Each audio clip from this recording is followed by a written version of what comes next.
Hello, Journal. It's me, Daniela. And for those who are drawn to my videos, welcome to my soul's whispers. Lately, my soul has been doing a lot of whispering um, and helping me to see, being more, expanding my awareness, and helping me to see just how my subconscious is actually integrating everything that I'm putting into it, taking it and accepting it. And it feels good. I think previously I talked about the bursts of energy, the bursts of alignment, where just any given moment, random moment, I'm feeling like this, all of a sudden, like this ease, like I can do anything, like man, and just to try to move in that moment, it's gone. It comes and goes very fast. But the fact that I'm aware of it tells me that my subconscious is paying attention and is aware, is becoming more and more aware. And it's starting to I'm looking forward how do I word it? I am excited about the cohesion, the coherence I'm going to have between my mind and subconscious. Well, it's already happened, but just to share it on video right now, it's like, wow, that's pretty amazing. My hair is so soft. Anyway, the other things that I've noticed is, for example, I was I was doing something the other day, and I noticed that I was explaining to myself. I was observing my thoughts. For that moment, I became very present. Realized that I was explaining to myself why I made the choice that I made to do what I chose to do. And I thought, why do I feel like I need to explain to myself even? I already know what I'm doing, when I'm doing it, and why I decide. So why am I feeling that I have to express that out to myself? Because I was literally talking it out as if, like when a person's focused and you talk out through your things, but that wasn't necessary.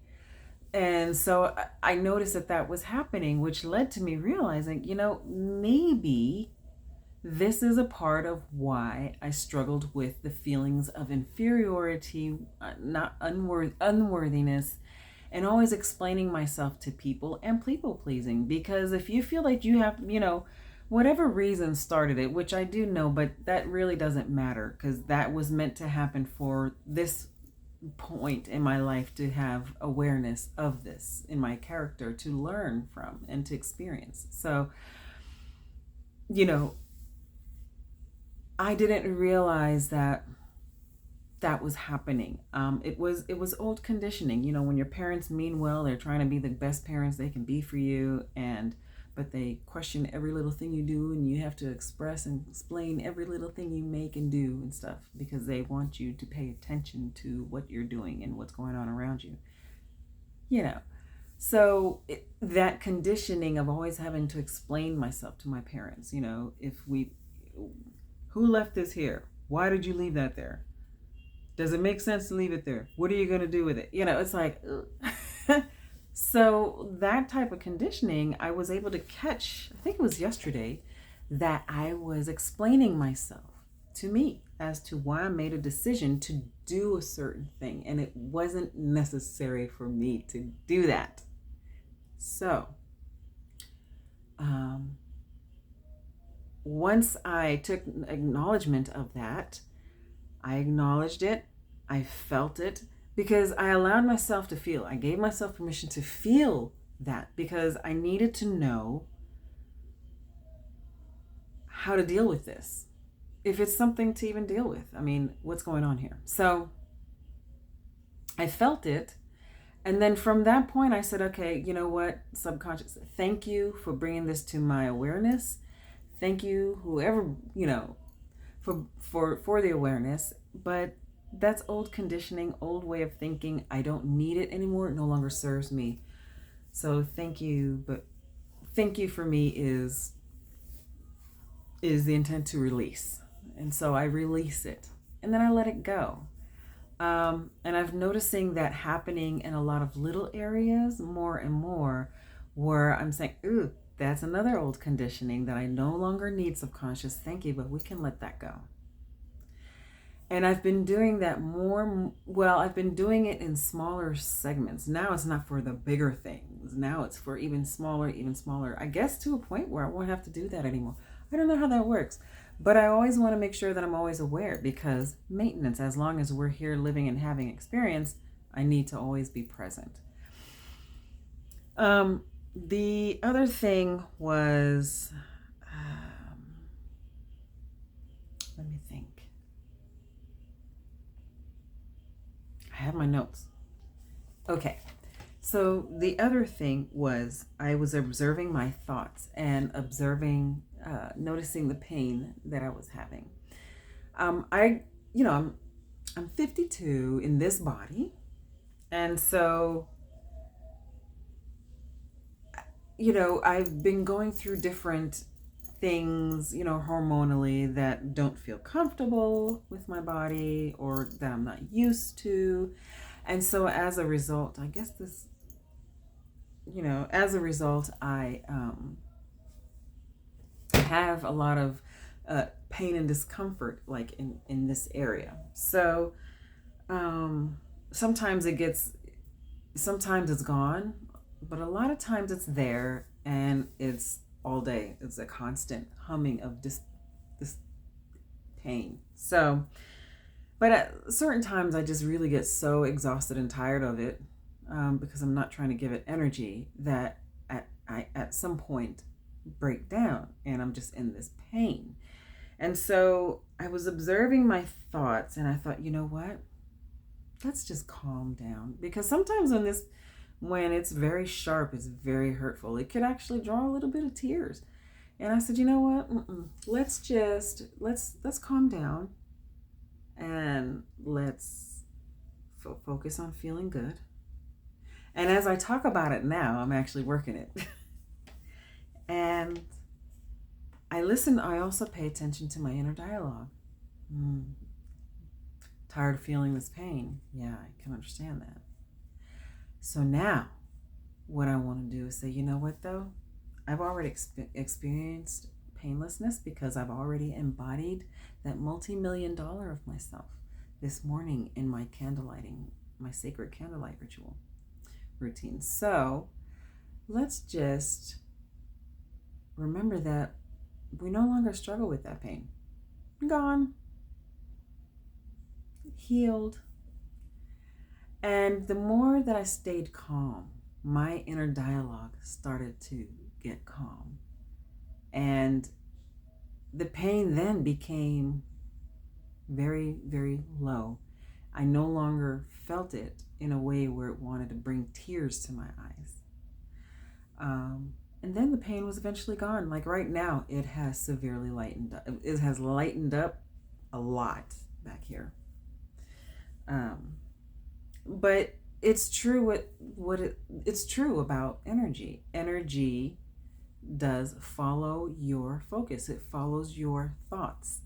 And I stopped and observed what was going on. I observed and acknowledged the pain. And I was like, you know what? But that's the old mindset. That's the old version of me that no longer serves me. And so we can let that go too. Healing yourself. Healing yourself. I mean, to even do that, like just saying that again, gave me another level of comfort in my shoulders.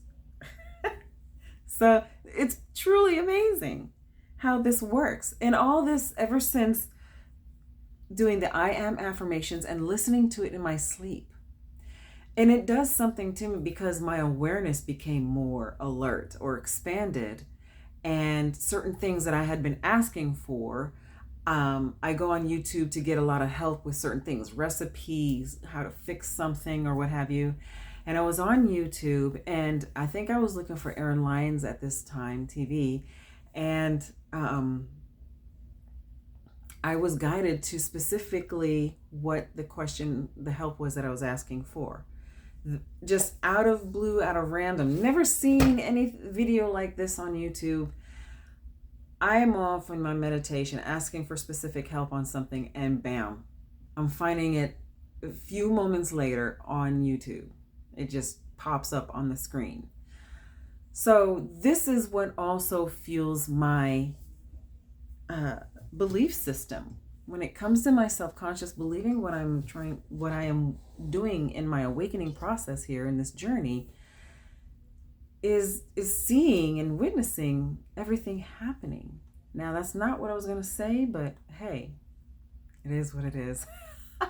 This is my journal, and I'm jotting down what comes. I'm not jotting down, but I'm verbalizing what's coming to me. But ever since the I am affirmations, it's like my subconscious has, boom, kind of gotten more on board. My belief system is changing, and I could see it by the way that I'm being corrected with a certain way that I'm thinking sometimes, even just being aware and conscious about the words I use, how how I'm using, what words am I using when I communicate. I just feel like this is an overall transformation happening, and I'm just going to keep going. My next thing tonight, I'm going to be doing the ADA technique from Darius J. Wright. I think it is awakening your dormant abilities. Yeah, awakening your dormant abilities. So anyway, the other thing, finally, this is another thing that happened that I've noticed happening is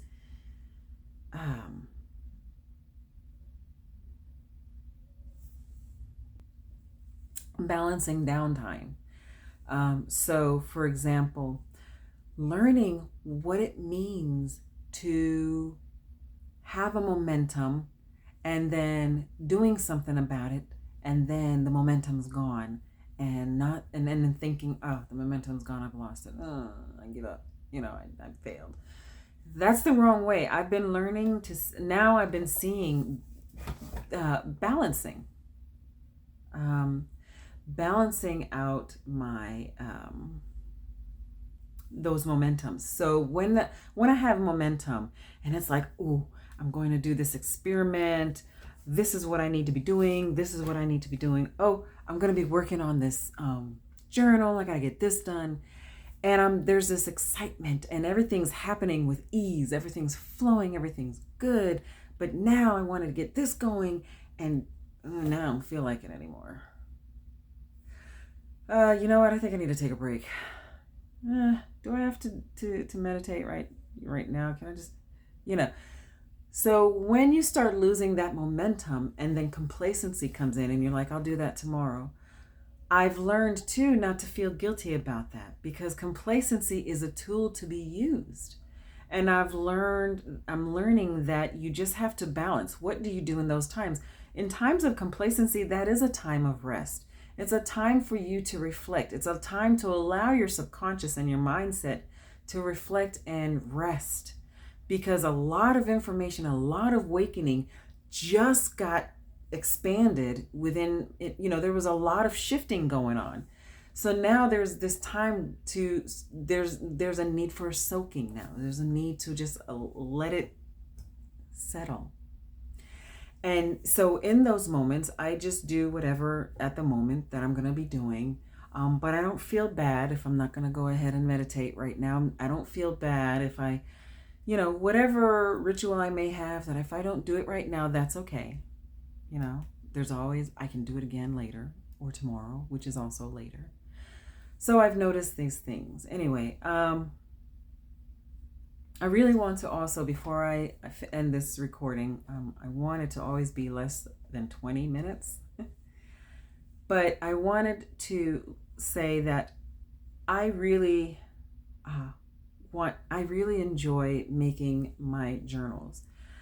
I am still working through dialogue, going through my head about my journals being good enough, or are they fun? I'm still going through it, still working. Some things with the subconscious is not always as easy to release as other things, and it takes effort, and that's what I'm working on. So what I also want to do though is I have downloaded YouTube on my laptop, because I want to have background outside of just my blank wall or my dark tapestries, which I love, but they're dark and I want something light. So I am going to be seeing if I would like to transition to Zoom so that I can have my background. And there's some things that I'm working on. I know this is just my journal and it's for me, but even for myself, I do want to have a structure with a little bit of professionalism in there for me. Because for me, that's just how I am, you know. And part of that is conditioning, working in corporate and becoming a perfectionist. But anyway, to those of you who came and took your time, your precious time out of this present moment to listen to what I have to share and say based on my experiments, the ladder technique, things are happening. Even when it doesn't seem like it, even if I don't see it yet, things are happening. And I already know it's mine, so I know it's going to manifest. I just don't know when, and that's okay. I'm fine with that. But it's going to happen because it already has. And so I know it's going to happen in this perfect timing. And I want to make sure that I'm always staying in a mindset of abundance and a mindset of gratitude and being present. And just allowing things to happen with ease that lets you know that you're in alignment. So I love you.